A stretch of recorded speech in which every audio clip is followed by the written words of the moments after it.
The biggest learning for me was the summer where things went wrong. And the learning was that you have to understand and control your business. And for me personally, there was an element of overconfidence, and I'd be fine and things were fine, and things were getting out the door every day. Or I needed to understand why I failed at that point. And I did. I did fail the business at that point. I probably didn't build the team quick enough. I didn't put the people in place. I didn't put the controls in place. I think for me, the learning is about I needed to do the hard stuff and I didn't. Sometimes I avoided it. And I think that's where you have to face the hard work first, and not get carried away in the excitement of the day to day and getting through. And I think that's what I tried to do now. I tried to look forward and see further out and not to be just looking at today. So I think for me, the personal learning is all about having some vision of the future and looking forward and planning for it. So that's how I look at it.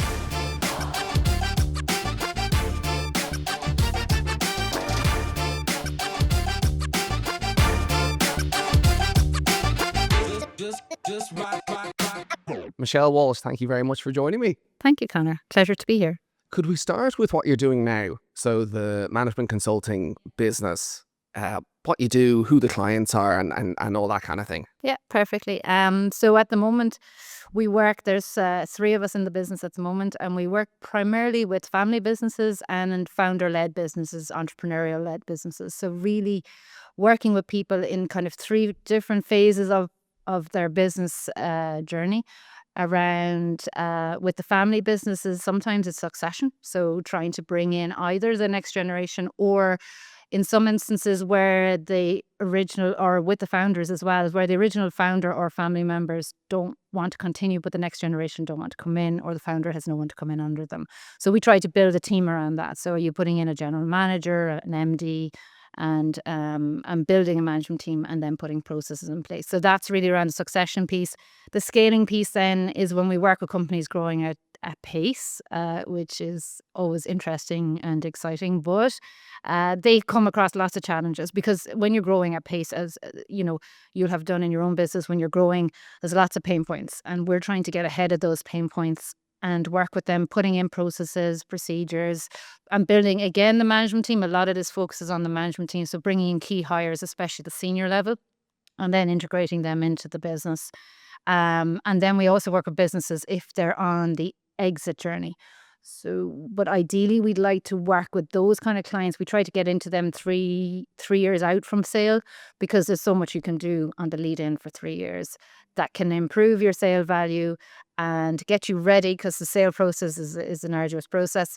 And the more prepared you are, that the easier it'll go. So really, they're kind of the 3 we center on. And we work with, we're industry agnostic. We work across all industry.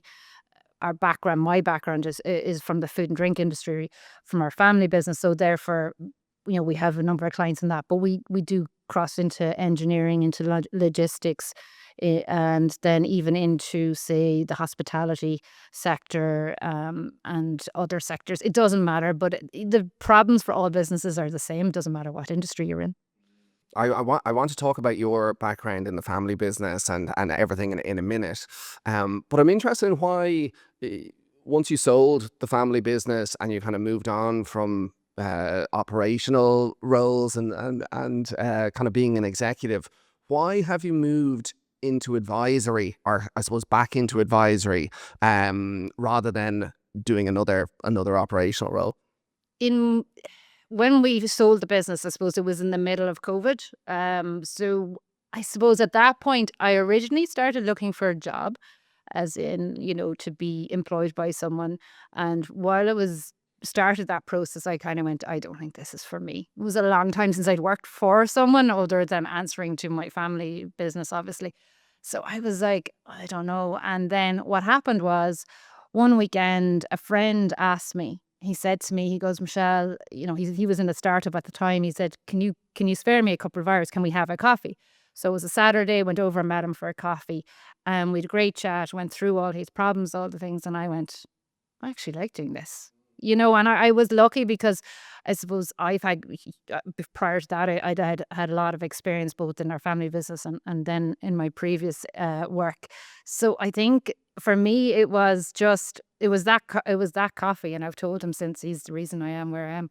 But it was that coffee, and I loved the fact that I could help him, and in essence, most people know the answer to what they need to do, but they're so busy they can't see it, right? So it's just actually having that coffee, and I enjoyed that. I enjoyed working with him. And then I said, I was chatting to my dad, and I said, I'm thinking maybe we should try this as a thing. And I would have said, and when I looked at, say, the advisory, a lot of advisory businesses, they're very focused. A lot of them very corporate focused, and obviously they're SME focused, but we felt we could bring the family lens to it. So I said to my father, would he be interested in supporting me in it, as in to be with me in certain clients and things like that. So he's unpaid, by the way, just so we're clear. He does it for free. Good, nice. So in fairness, that's how we started. It was just as simple as that, because and I said, you know what, we give it a go, because you know, I'd worked up until then. I'd worked obviously for families, and then for PwC before that, and I was kind of going, do you know what, could do with an odd break, do something totally different, and start again. So it really is just, it's no different starting any other business. You have to start again, start at zero, work your way up. And trying to start with no clients and no idea where you're going is like, you've done it. It's interesting. Well, it must be important for your clients that you've run an SME business, and probably a challenging business to run in the food and drinks industry. Is that important when you're meeting clients, the fact that you've been through it? I think it is really important, because you've literally lived through their pain. There's very few problems I've met in my clients that I haven't gone through myself. I mean, when we were in the family business, like when you're in a family business, you've lived it since you were small, even though you weren't in it, right? So you've heard about it around the kitchen table, and you understand or have been told about business from being very young. So I think you've heard all the different stories, and I think over the years I heard a lot of the stories, and then I lived them for the time I was with the family business. And when you've lived experience, people then, it lends to your credibility, and people then know that you do understand what they're going through, because you run your own business. I run my own business. It's different when it's your own business. And it's difficult when it's your own business. And there is an element of, a lot of it falls on you. There's a lot of pressure on you. And the fact that I've gone through that, I think does help people, or people like to understand how I got through different problems.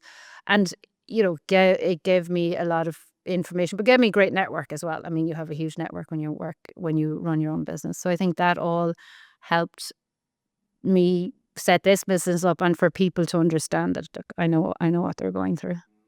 Tell me about the family business. So M&M Walsh, what did it do, and what did you do within that business? And could you give me kind of an just to provide a little bit of context on the scale of that business, maybe the turnover, the number of Yeah, employees, that kind yeah. of thing? So my grandmother and grandfather started that business way back in the late 1970s. They had been working for a company called Clover Meats back in the day, and that closed in Limerick where they were working. And so they decided, and they weren't young when they decided this. They decided to set up their own business.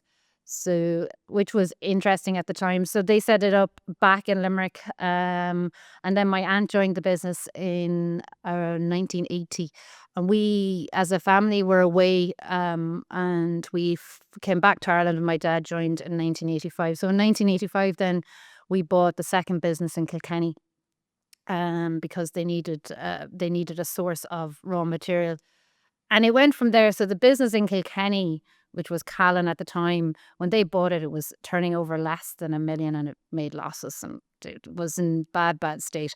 And I suppose that was Callan. And then in 2010, we merged. We built a new building onto the Callan building, closed the Limerick office, or the Limerick factory, and moved up to Callan. So then in 2011, we bought RibWorld. And at the time, RibWorld had gone into liquidation, or receivership really, and we just bought the assets out of that.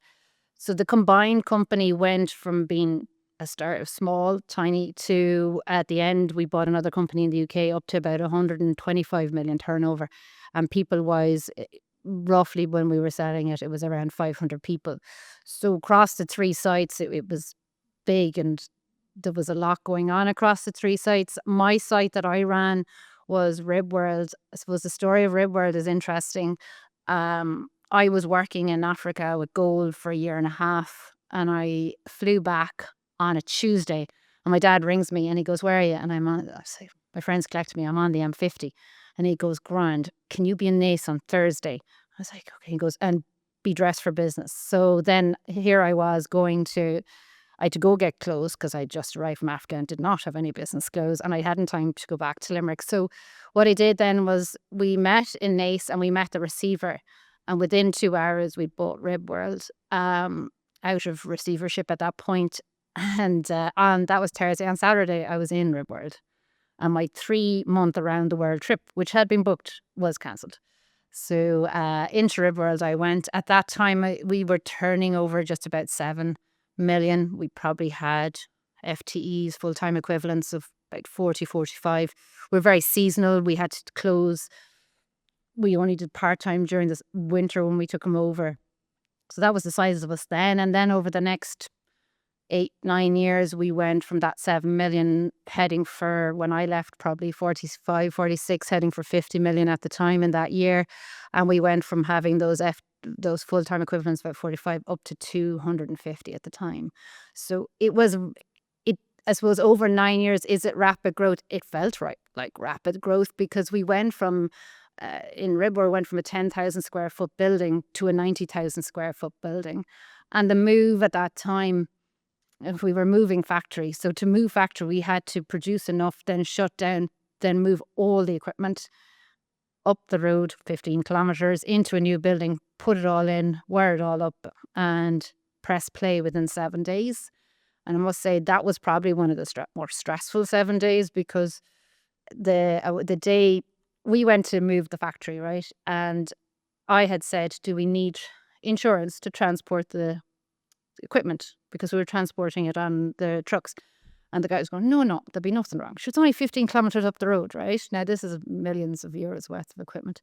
So the interesting part was the day we went to move, there was ice and snow on the roads. So it was a very long day. But anyway, we made it. Everything that went in, it was fine. But moving factory at that time was difficult, again, because we'd outgrown our smaller factory and then moved into the bigger factory. Then the bigger factory was effectively just a little bit too big at the time, right? So much so that we couldn't even contact each other because the internal phone system wasn't working correctly. Simple things like that, but we were so used to being able to see each other within one factory, and then we couldn't. So that brought a lot of challenges to at the scaling stage. And I found, but the best for me, when I was lucky enough to be there for all of that, was building the team. I ended up with an excellent management team, and I mean, they made that work. There was an awful lot of work, but they made it work. And so RibWorld was very exciting because we also expanded we were in the UK already, but we expanded massively into the UK. And then we actually started in Germany, where many people told us we'd have no chance of exporting to Germany. So our German exports went from 0 to 15 million over 4 years, 5 years, which was exciting, and mainly, driven by our sales team, headed up by my brother. They had the vision. We and everything we sold to Germany was branded, which gave us an edge in Germany. So it was, again, very difficult to export that much into Germany. Was a challenge. Again, very, very stressful at the time when we went to launch, because we got to go ahead in April and we launched in September into Germany. And so many things you don't know about Germany until you start needing to export to it, and all the rules and regulations, which are different to here. You think you're in Europe, you think everything's the same, but it's not. So I think that part of it, but all through it, it was having the family there. When you work with family, there's a huge connection between, there was my dad, my aunt, myself, my brother. And yeah, we did roar and shout. We did shout at each other. Yeah, there was rows, but I suppose it's easier to have rows with family sometimes because it's easier to be honest with family. But they also have your back, right? So when something goes wrong, they have your back. So I think that was for me a big part of it. Can before just talking about the kind of um the business in Germany and kind of after the expansion, um my dad and my family were in the cattle business for years, right? But I know nothing really about the food business. Yeah. So just for me to put some context around, I just think of it as there are animals in a field. Somehow those animals go, to being in the supermarket shelf or, butchers or where they're eventually sold. Can you just talk about where RibWorld sat in that process? Yeah. And what the company did from that point of view. Yeah, so the RibWorld, the one I was in, I did ribs. That was our main source originally. So we did the barbecue ribs. So when you go to supermarket and you get the barbecue ribs that are already cooked and you heat them up, that's what we would have done.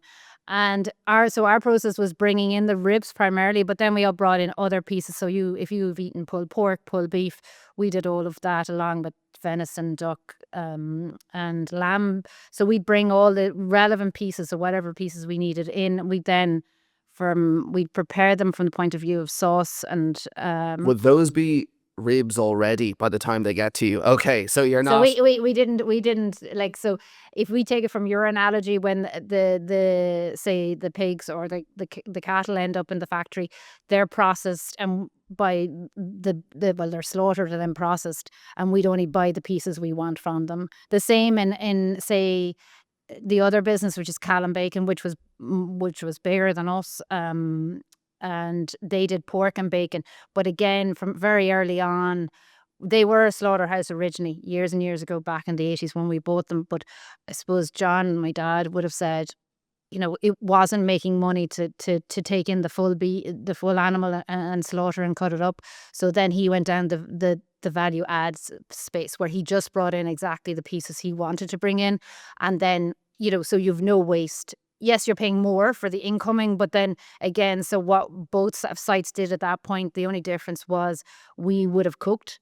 We cooked everything we did, whereas the other site packed it raw. So your rashers, your ham for your Christmas, that all came from the Callan site, and then from the RibWorld site, it was all about cooking. So we cooked everything and then it was shipped. So then you're packed and shipped. And the one thing about the food industry, which I think people misunderstand, is there's so much going on in the food industry. I mean, if you ever want to learn about business, it's a great place to go. You're there and there's a logistics department, a quality department, new product development, sales. There's everything you could ever want to learn about a business in the food industry. But also, which both sites were FMCG led. So we were in the fast moving consumer goods. So like our orders were coming in today for shipping tomorrow. So that gives you that pace. And there's no time to get it wrong. You need to be working like at the peak.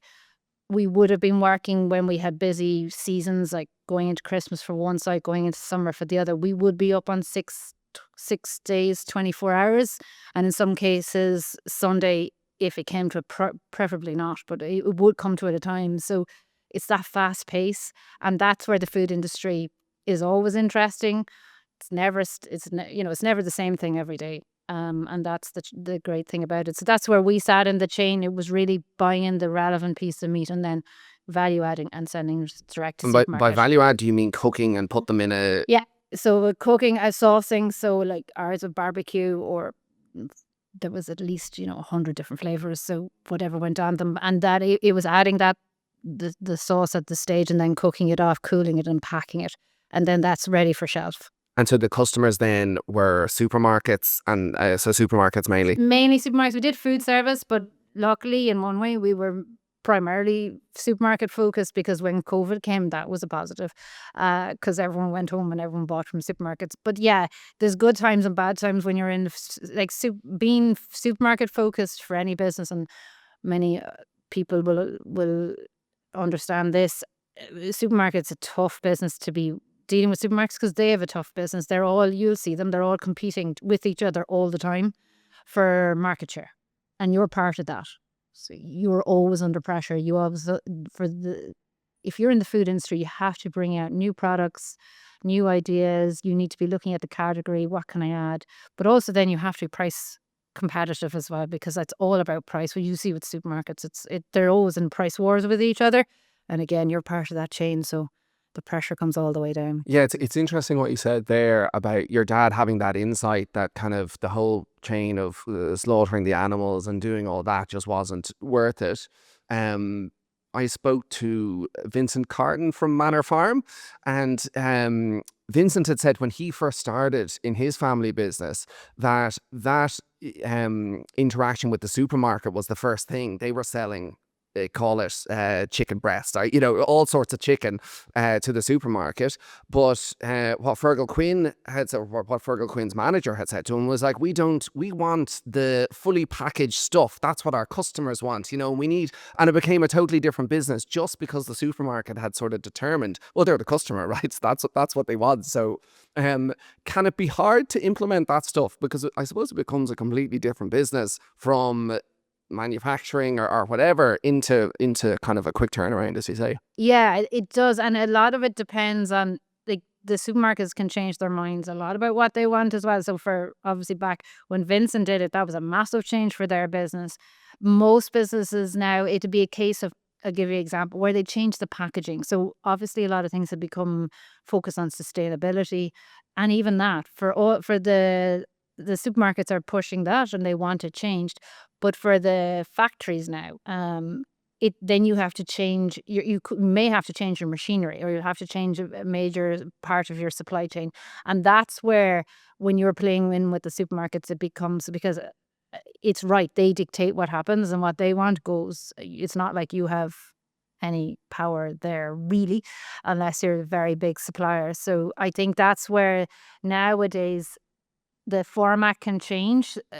Size of what they want can change. That's not too difficult to deal with. But when it comes to changes like, we need to fundamentally change our packaging, that's when it's difficult then to adjust to that, because machinery and food processing is expensive. I mean, one of our lines would have cost 500,000. So if you have to change anything in that line, it's expensive. Yeah, like I think about something like a software business where you basically you get customer feedback and you can implement those changes straight just with a couple of lines of code. So it's a much easier business from that standpoint. So what about you? So you were pulled in obviously to the family business. I didn't realize, because I saw on your LinkedIn that you were away with Goal, and then I didn't realize how quick the changeover Oh was. yeah, 2 days. Yeah. So had you always wanted to join the family business? Was that always something you wanted to do? That was an interesting. I remember as a child, like years ago, we were having a family gathering between, say, my aunt's family and my dad's family, and I think it was around maybe communion or confirmation. My only request for the day is that we didn't talk about business, right? So that's my earliest memory of not wanting to go into the family business or not wanting to know anything about it. So that continued for a good share of my career. I didn't ever want to go into the family business. It was something that I actively stayed away from. I did go in at different times. So there was a time the financial controller was out of my dad's business, and I went in for her to cover that. And then there was a crisis at another point in the pork industry, and I went in for a few weeks there. But in general, actively stayed away from family business. And I think, again, because literally I came home on Tuesday and the meeting was on Thursday, I don't think I had much time to think. And then there was a business to be run. And in fairness to my dad, he said, "Do you want to come down and help?" And I said yes. Not sure I would have said yes if I had a job ready. So I didn't have a job because I was a year and a half away. So I was coming back to remember my 3 months around the world trip.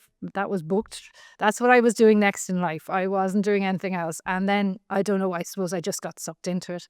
And why did you initially not want to be involved? Because I saw the stress and the strain of the business. When you run your own business, it is stressful when you run your own business. The buck stops with you. And then when it's a family business, everyone's involved. Not involved, but it impacts everyone, right? I think that's it. And, if anything happens at work, if I had an argument with my dad or my brother, that impacts, you try not let it impact outside of work, but it can. And I think that's difficult. And I just wanted to avoid that. And also kind of like the concept of going to work, doing my job and walking away and coming back and doing it the next day, rather than, I think, and I'm not saying, even as an employee, I would have worked long hours and worked the weekends and things like that. But I know the difference now because I've been on both sides, and it's different when it's family. Because you're just, there's a lot of families in the business, they're relying on you. It's a different feeling. And I think that's what I was trying to avoid, Connor. And then in a moment of weakness, I said, okay, yeah, I'll come. And Why did you become an accountant? Simply, my dad and my aunt were accountants, and that was you follow your role models, and that was it. And it was, at the time, I suppose, it was a safe job. It was, I actually didn't mind it. I wouldn't do it now. But yeah, I didn't mind. And the other thing I did, I suppose, what I always knew about it was it would set you up well for anything really in the business world. And I did like business. So it was always going to be a good basis. And I still believe that. I believe if you are in a business, you don't have to be an accountant, but it does help because a lot of, fundamentally, we all have to make money. We all have to have cash flow at the end of the day. So it is, I find it's helpful if you have that background. So for me, it was always going to be a stepping stone. It was never going to be a long-term career thing. So and as well, when you train, I was lucky enough to train in PwC. So it's very formal training. You're trained every year. You're trained on soft skills. So I was there 9 years. So we went through management training, how to motivate people, how to deal with conflict, how to review, how to do performance reviews. You got a huge amount of training in there along with your actual technical skills. And I think that stood to me in the long run. I learned an awful lot, and we did, Myers-Briggs and all that. So you learned about all these different things that may not have done in a different world. But it was a great starting. Why did I stay there 9 years? I don't know.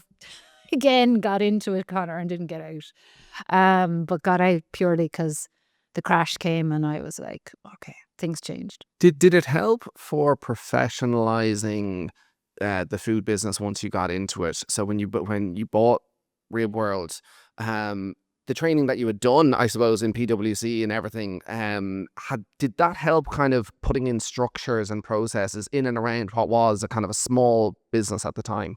You would think, right? Now, not that it didn't. It did, but there were some hard learnings along the way. And in this, I always think you learn, unfortunately, we all learn best by making the mistakes, and that's unfortunate sometimes. But I knew about the controls, and I spent years as an auditor, so I knew all the controls that should be in place.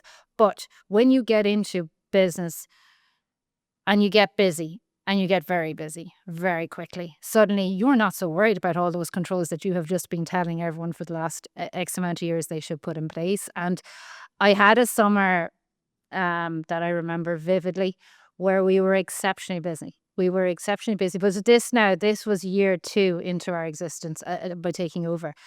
And we were still we hadn't systemized our entire system from, it was still, some of it was done on paper. So we hadn't got a computer system in. We had in certain areas, but not across the whole business because we hadn't time. So that summer was probably the busiest summer from the point of view we were working 7 days. And we had a contract with one of the retailers in the UK, which we literally couldn't keep. We couldn't keep the product into them. So the trucks were waiting at the back door. We were literally making it off the line into the truck over to the UK. And the sun shone. Because we're barbecue ribs, when the sun shines, they sell more. That was the way it was back then.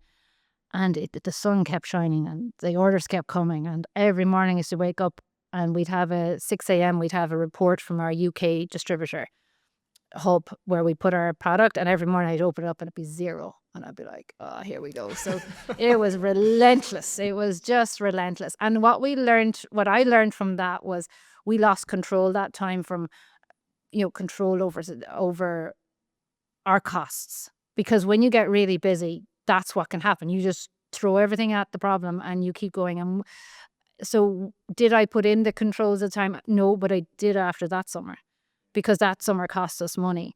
And I think when something, as I said, unfortunately learned the hard way there, and we didn't have simple things, right? We didn't have our proper stock controls in place. We didn't have weekly accounts. We didn't have monthly accounts. And when you're in when you're in a lot of industries, but definitely in the food industry, you need to know what's happening week to week.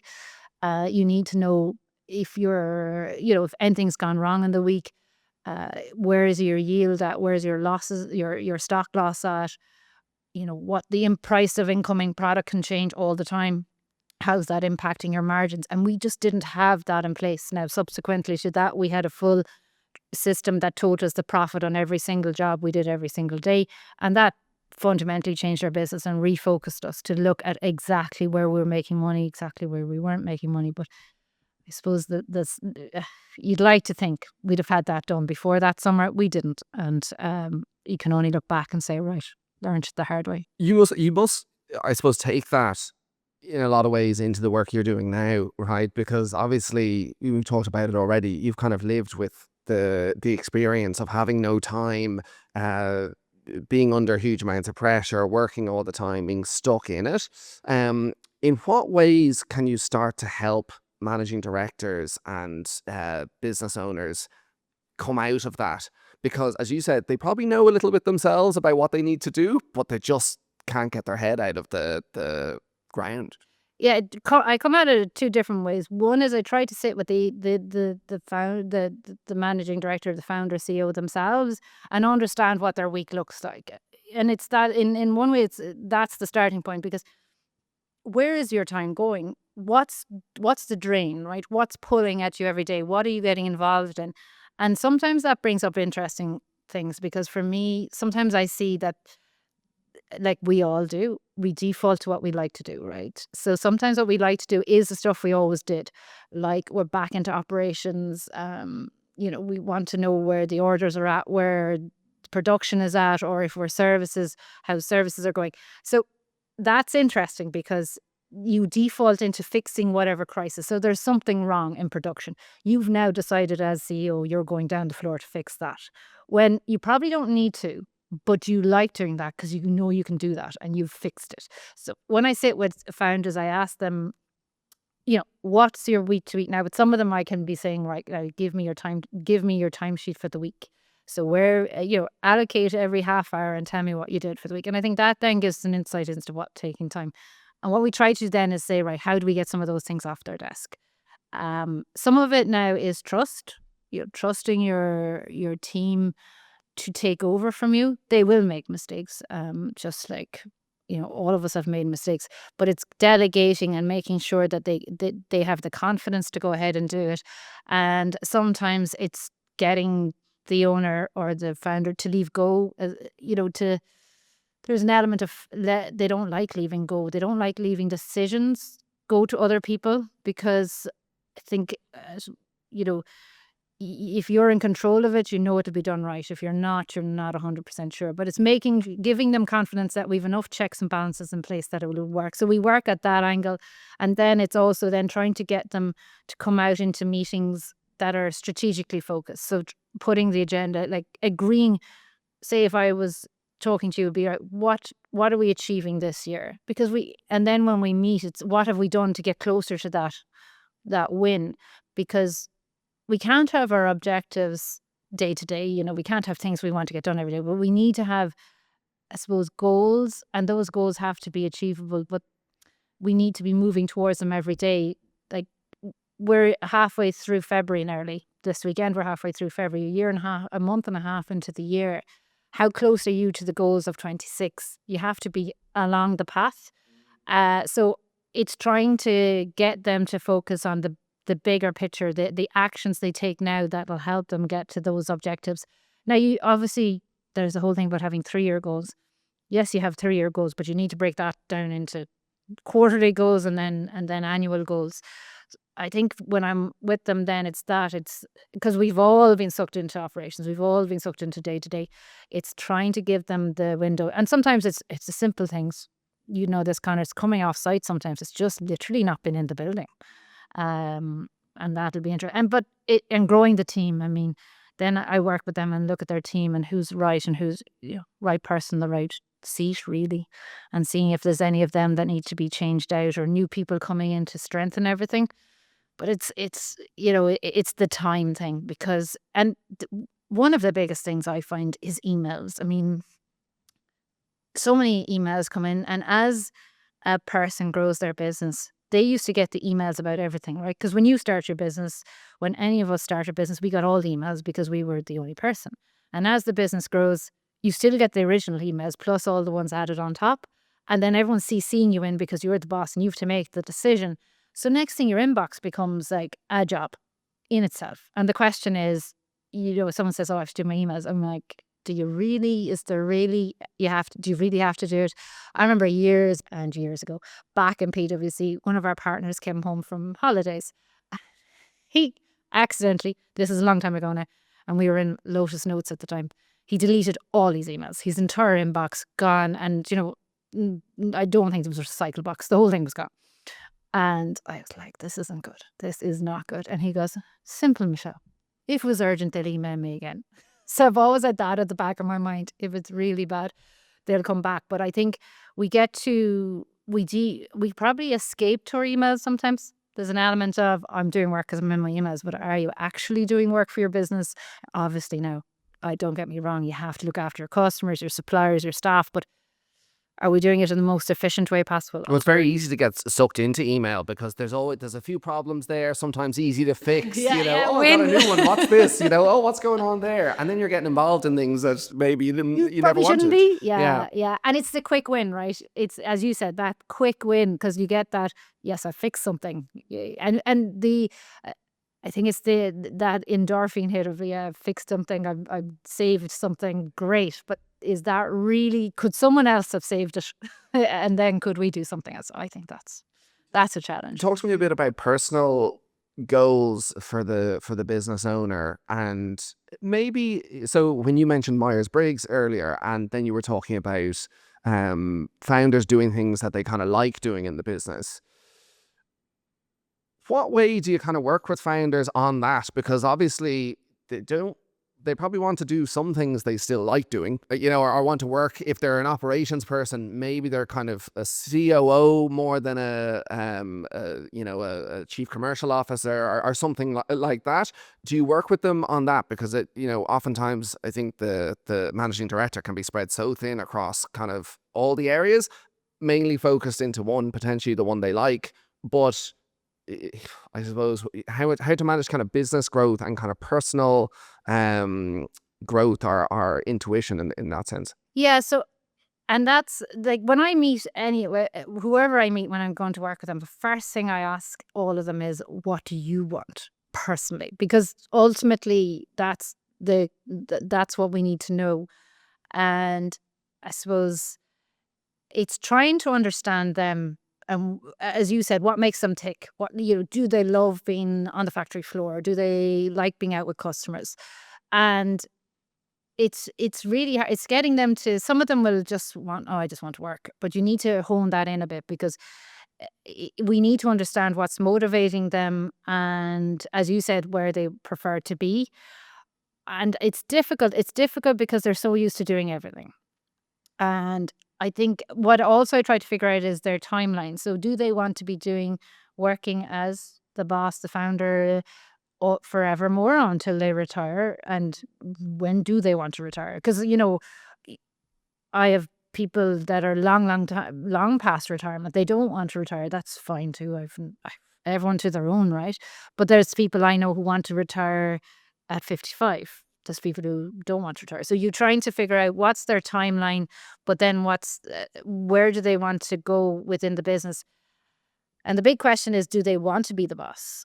And as a business grows, what I see often is the founder is the bottleneck often, and you see that you've heard a lot about it, because everything still goes through them. And you're trying to say, do you want to stay being the boss? If you do, okay, you're going to have to step up and out a bit.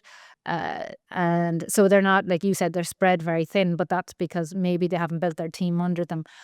But for me, it's trying to understand, well, do you want to still be MD, or do you want to bring in someone who's going to deal with all those problems, and you're moving up a role maybe onto the board and create a board, and you become the chairperson, or you want to be a working chairperson, so you're still in the business but you're not looking after all the problems of the day.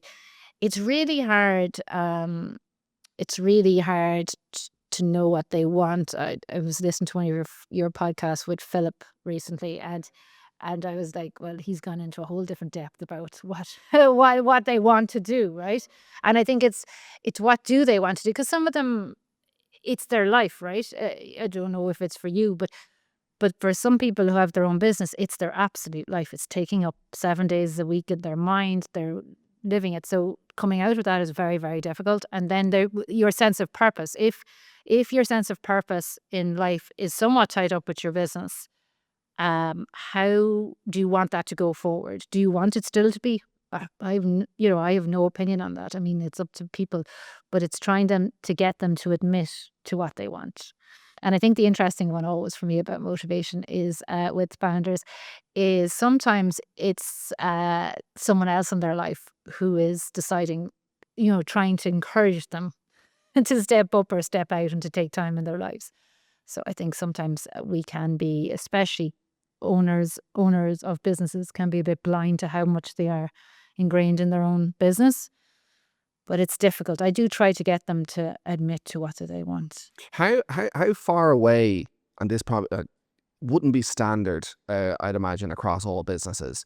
But let's say you're working with a business that's a 3 million turnover that would have very few, like they mightn't have a senior kind of leadership team in place. And what that business owner wants, say, is to take a step back to become maybe that kind of chairperson role, a non-operational role, or to sell the business and to get a kind of a good value from it.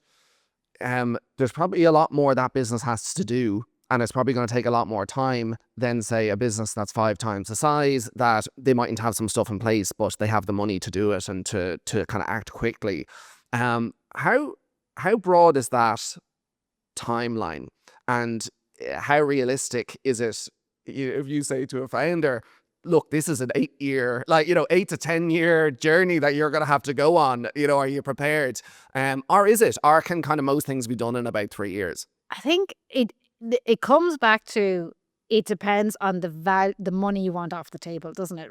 I mean, and that is not always an option. There isn't always money to come off the table because there isn't always someone to buy it, or there's different ways. But there is a range of time. It comes back to that question about, how, as you said, the size of your business, yes, because there's different demand, from getting a potential buyer. It really depends on the size of your business, and some of the private equity and venture capitalists won't look at deals below a certain value. So that narrows your pool somewhat, or you're then looking for private investors or a trade buy, where someone in your trade will buy you. And then, so that's the first bit, is the size of the company then impacts the potential, but also what do you want out of this? So my question recently to someone who said to me they want to sell their business, one of my questions was, well, what money are you going to be happy with? What's your figure? Because I think most people will have a figure. They will have a figure in their head that if they get that they're happy. Anything more is a win. So I think when you ask about the time, it depends on the figure. And if that's available now in the market, yeah, you can go. If not, maybe there's a bit we have to do around growing as you said, the turnover, and getting that a bit further up the line.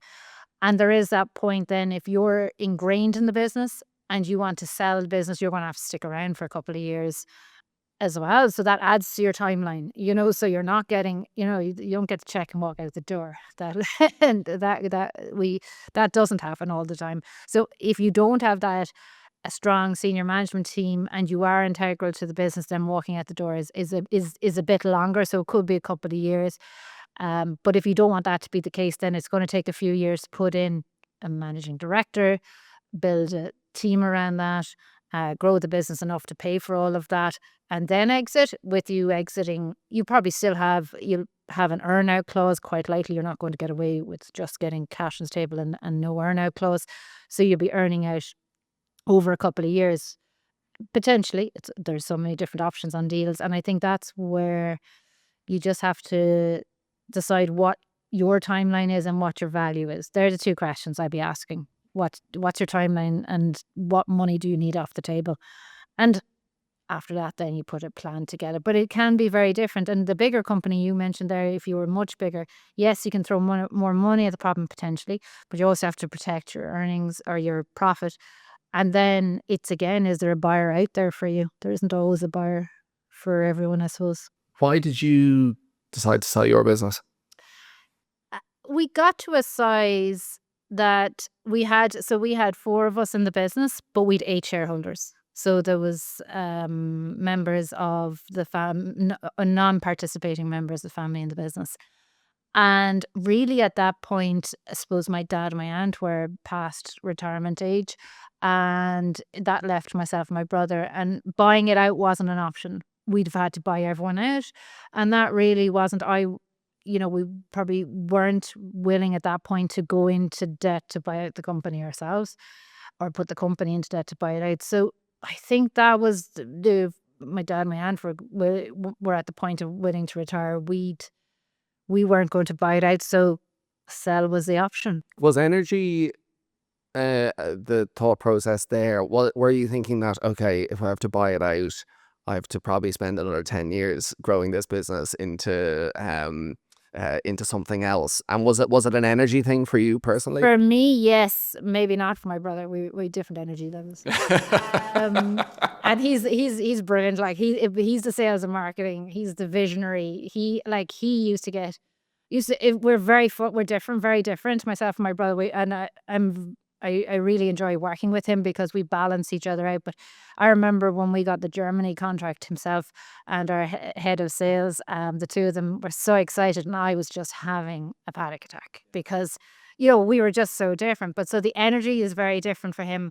I was probably at the point, like my husband had said to me, that I needed a new job for the previous 4 years. He kept telling me I had to resign and to move on and find a new job because I found running something that big, it took all my energy. I gave it everything. I gave it every single ounce of my energy, and I couldn't have seen me do it for another 10. I just couldn't have, because I don't know if you've ever had it, but that waking up at 4 o'clock in the morning because you're thinking, you're stressing, and that was regular. There was always something. I mean, if you're especially you're in the food industry dealing with the supermarkets, there's always something, right? And I found it was energizing in one way, and it was exciting, and I learned more in those 9 years than I'll probably ever learn in the rest of my career. But yeah, could I have done another 9 years? No, because I definitely aged 20 years in the 9 years I was there now, Connor. Yeah. And I would be fast forwarding to retirement at 50, I think, if that had been the case. So when you sold it, did you have to stay then with the business for another while? I had to stay on 6 months, and the brother had to stay on. He had to stay on longer. Yeah. Okay, but that's not bad.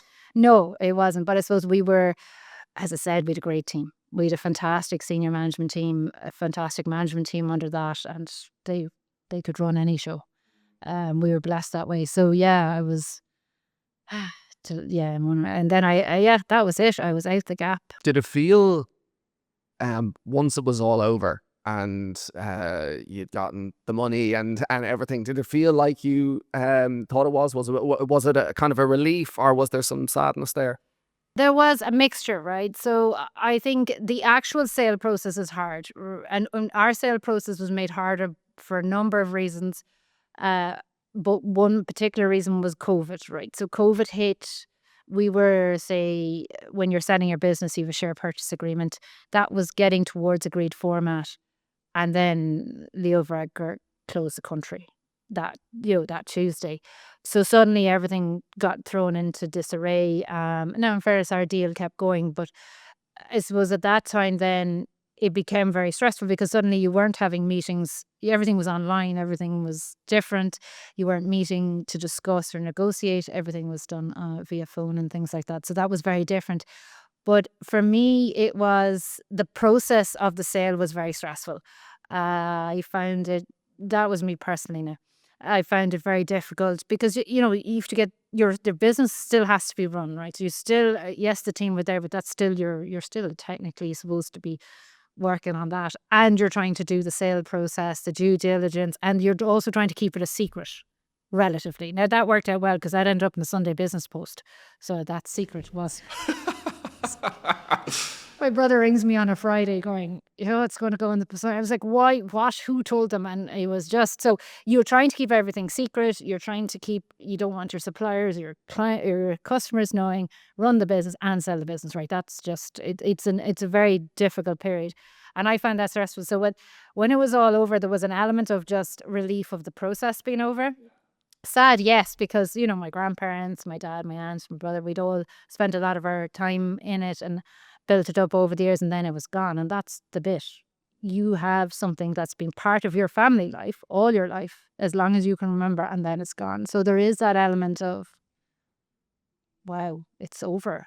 And I think that's hard to navigate too, because that's been your life. It was since my first memory, the business was in the family, and then it's gone. And I think that was hard to get through. And then ultimately, did I ever look back from the point of view of, I wish I was there? No, I was probably glad the pressure was gone. You sold to Capfest, who are a kind of a large private equity firm, Irish founded in the UK. Was it more challenging, do you think, selling to a private equity buyer, just given the sophistication and the knowledge that they would have had of the business and the due diligence? Was it more challenging from that point of view?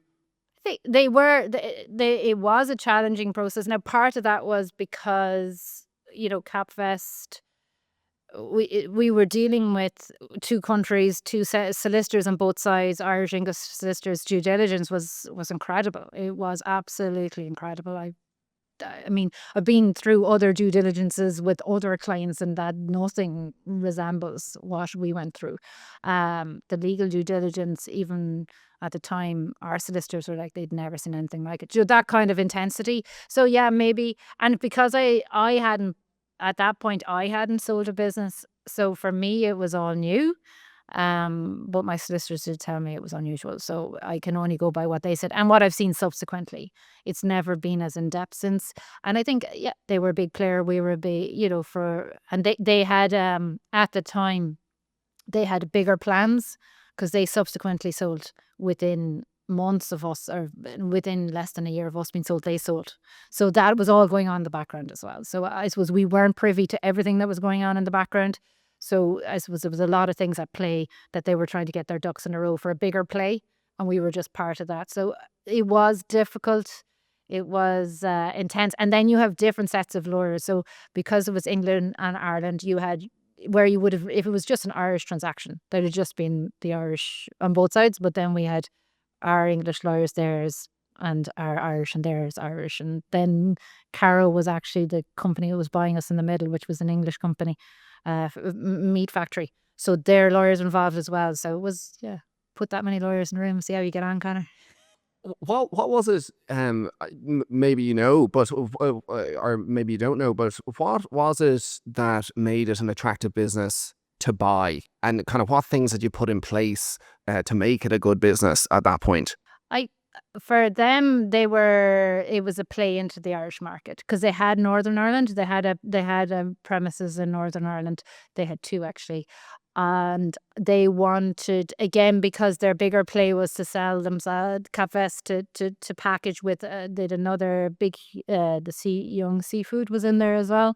And they had another seafood company that bought in Germany. So it was just like a lot of the P's is bringing that all together. And Ireland was one of those, because I suppose us and they subsequent, so when they bought us, they were buying us, I suppose, production capacity, but also, which we had, and then our customer list. So we would have been servicing the UK, into some of the big supermarkets in the UK. And with RibWorld, I'm not sure it came with it. I think that's where they took it, but would have been one of their core, because in the UK, their business was pork and bacon. That's what they did. Caro did in the UK. It was what they did in the north in Cookstown. So I think that was just their Irish side of that, and being able to, and at that, there's an element of the Brexit was there as well. Did they want to do anything around that? I'm not sure, but they definitely wanted to have more, a bigger amount going into supermarkets, because then they combined the whole lot, and that's how they became a bigger supplier to the supermarkets and gave them more influence. I think that was part of it as well. Is that what, well, what determines competitive advantage in this industry? So to me, like when I did economics in school, they talked about perfect competition, which was no one really has an advantage. And my teacher always gave an example of potatoes. It was like, you can get potatoes from anywhere. Now I had Tom Keogh from Keogh's, and I suppose he'd Did argue he debate that? they put a brand around it, right? But when I was in school, there was no brand. No, there was no, you just, a potato was a potato is a potato. So what determines and it's probably different for you, but what determines the kind of competitive advantage in food? It's hard in meat, right? If you take pork, if you went in to buy pork in the shop today, or you went in to buy bacon, there is no brand per se, except in rashers. Like you people in the breakfast. So in the breakfast, like people may have their preferences for their breakfast sausage, their breakfast rasher, but in the actual meat for your dinner, there is nothing. And same with if you think about beef, you go in, you just buy your beef. You don't have a preference. There isn't branded. So it's very difficult to have a USP in raw meat. Um, and that for that, then it's down to, you have to be so efficient. You have to watch. It's down to, your margins are so tight in meat. It's very, very tight, because there's very limited USP. Right, so now you're down to price war. You're down to uh, getting your production, sweating your assets. So getting your assets to full capacity, you're working 2 to 3 shifts. That's where it is. But the USP, it's very, very difficult. Yes, you have some products that are better out of one factory versus the other, but would your general consumer know the difference? I would argue maybe not. But then in RibWorld side, we were branded a lot of the time. So we had our own brand, but we also then took license. We took a license from, say, Jim Beam, the bourbon. We had a license with them that we could sell their products. So we had fully overt packaging. So the whole packaging was them. And that's how we broke into the Germany. As the kind of whiskey barbecue sauce kind of branding. Okay, okay. And that's how we got into Germany, because they'd be huge drinkers of Jim Beam. So the supermarket were willing to take that risk, because then people would understand the brand. So from that perspective, we had a USP, because we did, and we took other brands. We took a number of other brands into Germany, into UK on license.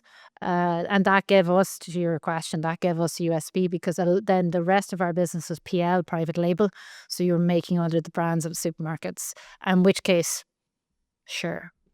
I mean, it's huge competition then, because any of the, now there, when I was in that world, there wasn't too many of us making the products we made. But yeah, it was down to price then. So if you're into PL, it's down to price, how good you are at servicing them, what you're doing to develop their category. Whereas if you have a brand, yeah, you then you're building the brand, and you have that USP, because if a supermarket want that brand, then you have the advantage. But in food in general, or in meat, it's difficult. You'll see that you walk around the supermarket. The other one that does, like, your sliced ham, that does again have a brand associated with it. Many of them. And the breakfast food, other than that, most of them are unbranded, which makes it very difficult. So yeah, competition is high. You talked about working with your brother, and that he was the kind of sales, you said the word visionary, right? But you also talked about that 9-year period of you being the managing director as having a lot of learnings, and you'll never learn. And I'm only tying this back to what you said previously, was that, you learn best by kind of making mistakes. So from when I kind of heard you talk about that, and talk about how excited himself and the head of sales were about going into Germany, and you were kind of like, how are we going to, in your mind, it was like, this is an operational thing now Yeah, that needs now to to be. do it. Yeah, Yeah. yeah, yeah. Was it 9 years of pain, and it's probably hard to say looking back, because there's it was a family business. You had a love for the business, and there's probably an element of nostalgia. But from what you remember being in it, was it kind of 9 years of just a very painful journey? No, it went through phases. It really did go through phases. I think, like at the start, sure, I hadn't a clue. I had not a clue. I mean, when you start, it was different. Say, my brother was when he was in the business. He had been in the van selling on the road and things like that before he ever joined the business. So he had better insights into it. For me, I was coming from accountancy straight in. And I remember actually very early doors this the sales rep for the boxes came in, and he was talking about fluting, right, which is a term within boxes, and me and the operations manager was there. So he left, and I said to him, "Do you any clue what he was talking about?" And he was like, "No." And I was like, "Great, that's serious. Not a clue." Long before AI and I think smartphones were only coming in. But so it was that, like, I had, so that, if I look back, there was a huge learning curve within the first few years, and you just didn't know. Everything was a challenge. You were going from not crisis to crisis, but you were trying to learn everything about a business. So whether it's the quality management system, what has to happen with packaging, how do you approve labels, all these things that I didn't know. So I think that was just a learning curve. And then obviously we had our difficult summer, and that was difficult. And then there was years when things just went okay. There were always problems. But was it? No, it wasn't all bad. But I suppose you do remember some of the bad things and some of the good things. I would find that there were times when it ran nicely, when you had, when you've your contracts with your supermarkets agreed, everything's in play, you've made a good price on that and you're making good money, then that's great. But then there's a crisis within the pork industry, which there was a few times, and prices of your pork went up.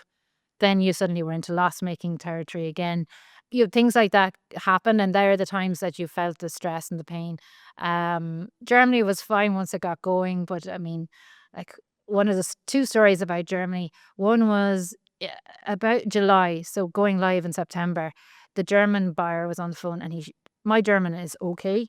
Back then, it was a little bit better, and he was shouting down the phone at me. And basically, what I understood by the end of the conversation was that unless I had a German speaking representative by 9 a.m. the next morning, we were losing the contract. And I was like, oh dear, that's a big thing, because we were a long way down the line. So I can understand his frustration. My German wasn't good enough. So in fairness, that's the wonderful thing about the food industry. You put out to your network, tell them you need someone German by tomorrow morning, 9 a.m. And I had someone by 9 a.m. the next morning. So that was amazing. Like that, they were moments of, oh my God, that only lasted 12 hours and then we had someone, so it was fine.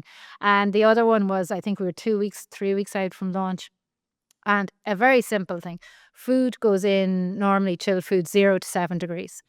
So all the transport companies will do 0 to 7 for us. And then, but because of the buyer was in fresh meat, we were going in 0 to 5. And suddenly our transport solution couldn't provide the 0 to 5 3 weeks out. So that was another moment of, I don't know what we're going to do. And that there followed many days of stress after that. So there were different moments where it was very difficult, and then there was very good moments when you got that launch right, you got into the country, and you started to develop. But I suppose it wasn't all pain, definitely not, no. As I said, I was very lucky. Once the team was built and each position was filled, it was much, much easier. And your day-to-day was easier. Your problems are bigger. As you grow, your problems, the problems that come to you are big problems. When you have a great management team, they deal with the day-to-day. So that took a lot of the pressure off at the time. If you had to go back into the food business, okay, and I don't know how these circumstances would arise, but let's say you were being forced to go back into the food business, and in the next while you had to buy a business, something to do with food. What kind of business would you like to buy? And yeah, I suppose on what part of that chain along the way would you kind of like to be sitting if you had to go back into it? I mean, you'd love if you had to go back in for sure. It'll be great to be in the branded side and in the value add side. So not in back to the getting in the product you as you need it and adding value to it and being branded. The other option actually, which works nicely, and you mentioned Tom Kyo earlier, is the vertically integrated where you have from the source the whole way through. That's a different model as well. So either of those two, you're in the whole chain and you have a great, good brands coming through, or you're in the branded and into to probably my preference is food service, but my brother would say retail. So again, if I was doing it's very much around having that USP, having the brand and then having a very good customer base within that. That isn't as volatile on the where you'd find, and we've all seen this, the volatility of input pricing. Your commodities. So trying. Unfortunately, so many people are impacted by this commodity pricing. You really, and it's very hard to protect yourself from it. But once you're exposed to it, your risks are huge. And I think that's a difficult space to be in. But look, and that's the one thing about Ireland, there's so many successful businesses or food businesses in Ireland. And we're very good at food businesses in Ireland. So I think there's great opportunities in it. I've seen, and I do truly believe it's a great place to learn your trade in anything you want to do, in any business you want to go. And if you've started in the Irish food industry, you'll have learned an awful lot. And I think and it's a great network to be in as well. And look, you can see it by how much we export around the world in food, and even look at your shelves now and how many different things come out every week, and there's different products every week. So yeah, it's an exciting space. Just I've had my fill, maybe kind of thing. Yeah. Does the higher end brands, does that make a difference, right? Because I'm assuming if the price of the food can change kind of overnight, or the price of the raw material can change overnight, I suppose the bigger your margin there in terms of what you can ask for. Yeah, and the premium products, say you're like anything, your premium products, they should have a better margin. Well, they'd have that, you'd be hoping they did, and they can play a bit more in that space where the commodity moves. I mean, it's amazing how the commodity can move. Like at one point in our business, our incoming commodity moved by 50%, Wow. and that's just Over what time frame? few weeks. There was a crisis in the supply of pork in China. They lost their supply, and so they bought most of the European pork. So therefore, the price doubled. It was an interesting time. Yeah, it was an interesting time. But I think that's anything can have it. You've seen this everywhere now. The volatility in pricing, the volatility, how quick things can go up and down. I mean, simple thing, your diesel or your petrol, how quick that can go up and down. Same everywhere now. And then I think it's, as you said, if you were in the premium world and you had that better margin, it allows you to get through it better. But yeah, it's not an easy time. Yeah, it's interesting. Like we buy Lavazza coffee always. We've always bought it, and it used to be a tenner for two things of it, and would last us whatever, maybe a month or slightly less than a month. And now it's 21. It's more than doubled in price, but I'm still buying it. I'm like, yeah, because I don't want to have the bad, the coffee that I don't like. So it's interesting looking at demand from that Yeah, point of view. and it's the power of the brand, right? You trust the coffee, you trust that brand, and you're willing to pay. But I think a lot of prices have gone up like that, and people are still willing to Well, buy. coffee is addictive. I look at something else, like another brand that I would always go for is Clonakilty pudding, right? I would never buy, and I can't understand when I'm in a restaurant and I have black pudding that's not Clonakilty. I'm like, are these guys insane? I won't come back here. But that's more discretionary. I could decide not to buy Clonakilty. Whereas coffee. Yeah. Yeah, no, it's interesting, isn't it, though? It is, and I think that's where, if you can have the premium pricing, it's a great space to be in. But again, it's not a huge space to be in, so it's difficult. It's nice to be niche. Do you work strategically with your clients on those types of things as well as the management side and getting them out, or what way does that work? It depends. So if it's we definitely cover it off. Would I go into it in massive detail? No, but if there is someone who needs assistance in that space, that's where I bring in my brother, because I mean he's better at that space. So we do tic tac across. Now he has his own business, I have mine, but we do cross over. So where he has clients that he says, look, I think you're better suited to work with Michelle. She'll help you. And then there's certain times with my clients that he's the better fit. He understands it better, because we were approached last year to work with a client, and I looked at what they needed, and they were going for massive expansion, but a lot of it was around growing their market share, sales and marketing and things like that. And it suited him down to the ground, and it was him. So I think what we do when we work with clients, we see what they need, we'll understand that, and if we're not the fit, we're not the fit, and if Paul can't do it, then someone else is going to do it. So it's just trying to work out. I'll always sit and look at their strategy and what they want to do, and if I think it needs work, we'll work on it. And if we need outside expertise outside my own, we'll definitely bring that in. It's just, and that's the thing, isn't it? It's trying to get the right people in the room to help your clients is a big part of it. Is there one problem that you see, kind of maybe that you experienced yourself, and now you see it across the spectrum of this kind of SME type of family business? Is there one real pain point that you could kind of summarize? Not to be reductive, right? Of all the pain points that SME owners face, but is there kind of one area that you think is the main problem that you kind of enjoy fixing? I think one of the main problems, for if it's an SME where the founder, owner, family members are very ingrained in the business, I think one of the problems I see a lot of it is them letting go and trying to empower their team and grow their team. I think that's a huge challenge. I see that over and over again, where it can go either way. They can step away and it doesn't work, and they're like, why didn't it work? And that's because you haven't built your team. I think for me, it's all about, for SMEs, the hardest thing is to build that team, I think, and have the right people in the right place, because I think you mentioned it earlier, they don't all have the budget for the people they need. And I think that's a challenge. And for us, then it's trying to get a solution to that, and trying to put the supports in for them to build a team so that will allow them to grow, because a lot of them want to grow now at different paces. Some of them want to grow 10% in the year, some of them want to grow 10% a month. It depends. And I think the biggest challenge is that team and having the right people in place.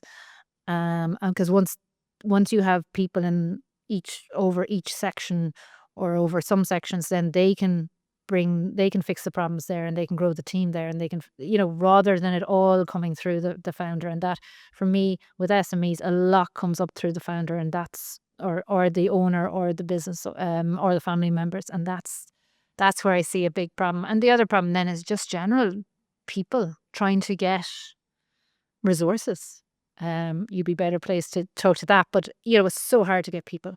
It's so hard to get people at every single level now. And I think that's where a lot of the challenges are for businesses. But it definitely, like, growing their management team.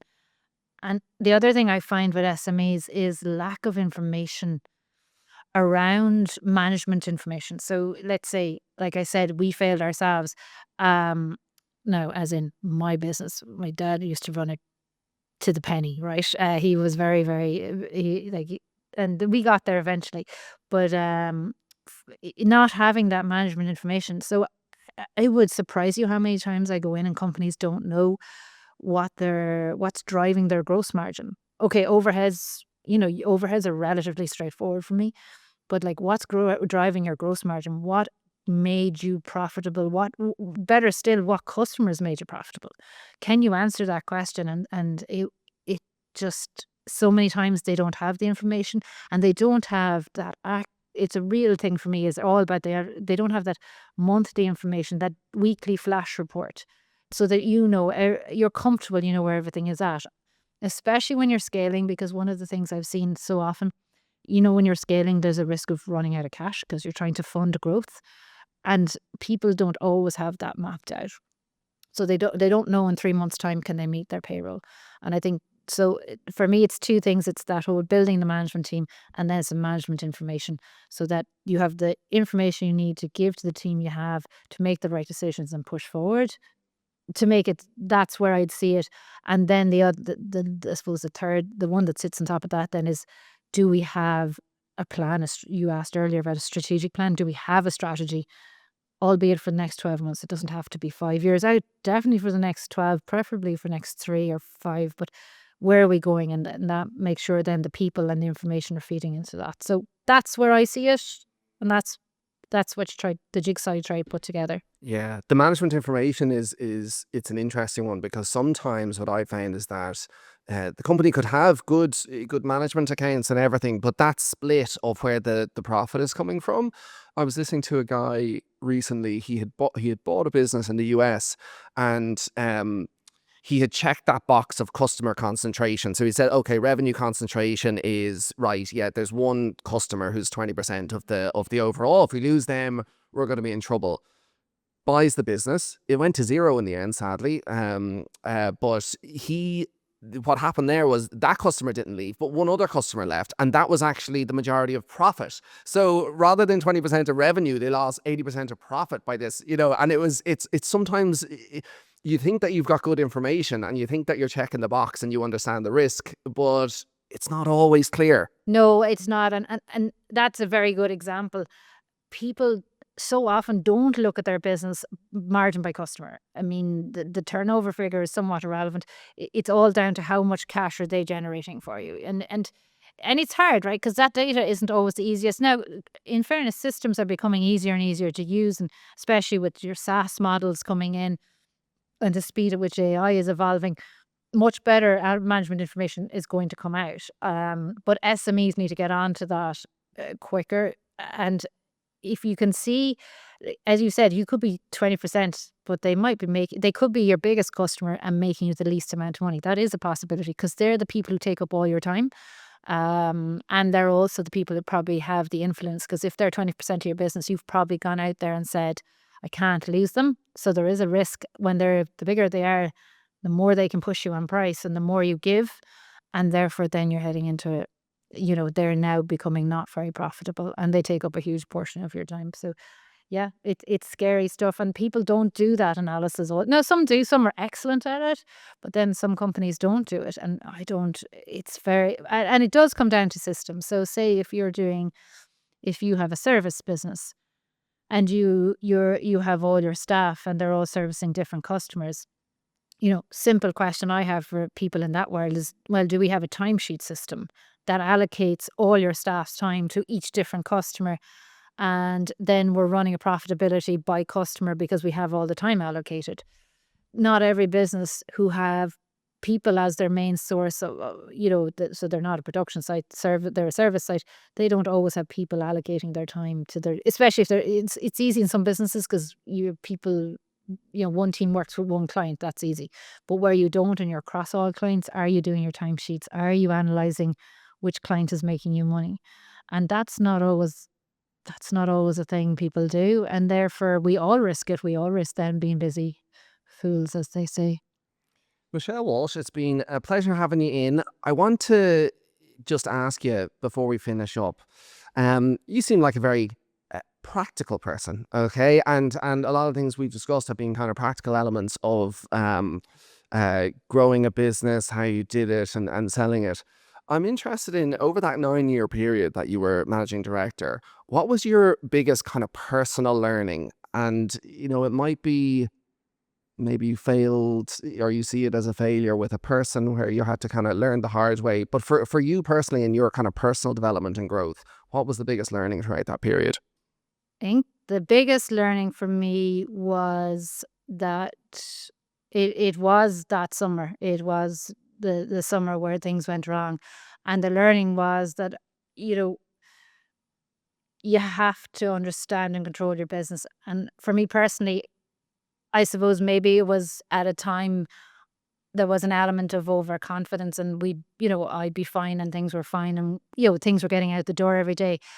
And for me, it was looking back and going, no, you need to understand why, or I needed to understand why I failed at that point. And I did fail the business at that point. And I learned from then on that, when you're running a business, you need to be in control of the information. You need to understand what's happening. And was it that I probably didn't build the team quick enough. I didn't put the people in place. I didn't put the controls in place.